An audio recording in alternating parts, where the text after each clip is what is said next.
girls, it is Miss Oates back with another reading review video, and today we're going to be going over context clues. So let's go ahead and get started with our I can statement. So by the end of this video, you are going to be able to use context clues to help determine the meaning of unfamiliar words and phrases. And our focus standard for this video is 2RI.4, determine the meaning of words and phrases in a text relevant to grade 2 topic or subject area. So as we're getting started, I want us to talk about the word phrase. What exactly is a phrase? A phrase is a short group of words that has a meaning. Let me give you an example in a picture. I want you to picture in your mind 2 pencils. Oh, look right there. There's 2 pencils right there. Let me move us up a little bit. So you have a short pencil and you have a really long pencil, like brand spanking new. A short pencil is one that you've used a lot. Well, a short pencil is going to be a phrase. A phrase is 2, 3, possibly 4 words. It's not a complete sentence. It's not going to start with a capital letter, and it's not going to end with a punctuation mark. It's just a group of words that go together to create a meaning, such as best friend. Think of your best friend. Your best friend is going to be somebody that you love to play with the most out of all your other friends. There's someone that you can tell your secrets to. There's someone that you can trust. When we describe someone as a best friend, that phrase, we mean that they're the very best friend that we have. That's a phrase. Those 2 words go together and create a meaning. But then we have a sentence. A sentence is going to have a capital letter, and a sentence is going to have an ending punctuation, such as this long sentence that's the full length of the pencil. My best friend is my big fat cat. Best friend is a phrase in this sentence, but big fat cat can also be a phrase because it's describing what the cat looks like. Big and fat are adjectives, which we've talked about in one of our grammar videos. So those are phrases, short groups of words, 2 to 3, 4 words at the most, that create some sort of meaning. And we use these phrases to help identify context clues. So let's go over some of the different types of context clues that you may learn about. So oftentimes, as I tell my kids, when we're talking about context clues or finding the meaning of an unknown word in a sentence, we have to be detectives because we're going to be using different parts of a sentence or the sentences that are surrounding the word to figure out exactly what that word means. And there's actually 5 different types of context clues that we can use. So we're going to talk about all 5 starting up here at the top, and that's definitions. The definition is the meaning of a word. So in a sentence, the word is defined in the sentence or in a sentence nearby. Here's an example. The boy was unresponsive when he didn't answer any questions we asked. So unresponsive is my unknown word. The context clues, he didn't answer any questions, gives me the definition. When someone is unresponsive, they're not talking to you. They're not giving you any sort of answer at all. Another type of context clues is antonyms. Antonyms are opposites or words with an opposite meaning. So sometimes a sentence with a word that you don't understand the meaning of will have an opposite in there. So you can look for antonyms to figure out the meaning of an unknown word. So the blade of grass was massive compared to the tiny ants. Massive is my unknown word. Well, I know if something is massive, it's huge, it's taking up space, and an ant is tiny. It's very, very small. So tiny would be the antonym of massive or the opposite. When something's massive, it's huge. While something tiny, it's really, really small. We also have word parts. So those are suffixes and prefixes or root words. Those can help us figure out the meaning of an unknown word. So I think you are overreacting to this problem. If you notice, over is underlined because over is actually a prefix. That has a meaning of a word.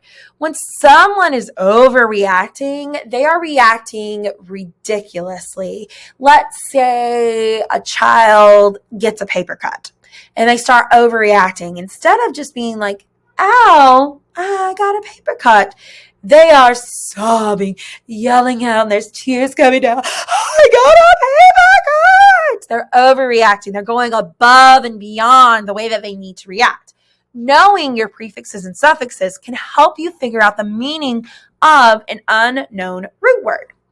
Another type of context clues is an example. An example would be like the pencil, naming a specific type of thing. So usually when you are looking for an example context clue, there is a word nearby. So a beverage such as cola, water, or tea will be served shortly. If I'm not sure what the word beverage means, I can tell looking at the words cola, water, or tea that a beverage is some sort of drink. So water of some sort nearby. So those are examples of beverages. And finally, we have one more type of context clues, and that is synonyms. Synonyms is a word that has the same meaning in the sentence. So for example, I hate or detest eating green peas. Well, detest is my unknown word, and I know that if I detest something, I must absolutely, positively hate it. So hate would be a synonym to the word detest. Now that we have learned about the types of context clues and we have learned what a phrase is, let's go ahead and practice. I have a text right here talking about animals. So this is a story about the animal kingdom and the different animals that we will see. So I want you to follow along as I read. The animal kingdom is a name given for all the species of the animals in the world. There are many different types of animals all around the world, and there are many ways to sort them. One way to sort animals is by looking at their backs. If they have a backbone, they are called vertebrates. Some of these animals are mammals, fish, reptiles, and birds. If they do not have a backbone, they are called invertebrates. Some of these animals are insects, spiders, crustaceans, such as crabs. So there are about 2 words, and I need to look for an example of some words in this passage. Do you think you can help me out? Good. So let's look at our first question. Our first question is, what does the word vertebrate mean? Well, before I figure out what that meaning is, I need to find the word vertebrate. So I want you to look with me as we find the word vertebrate. So I'm going to go ahead and kind of skim through my passage real quick. Oh, I found it. It's right there. So there's vertebrates.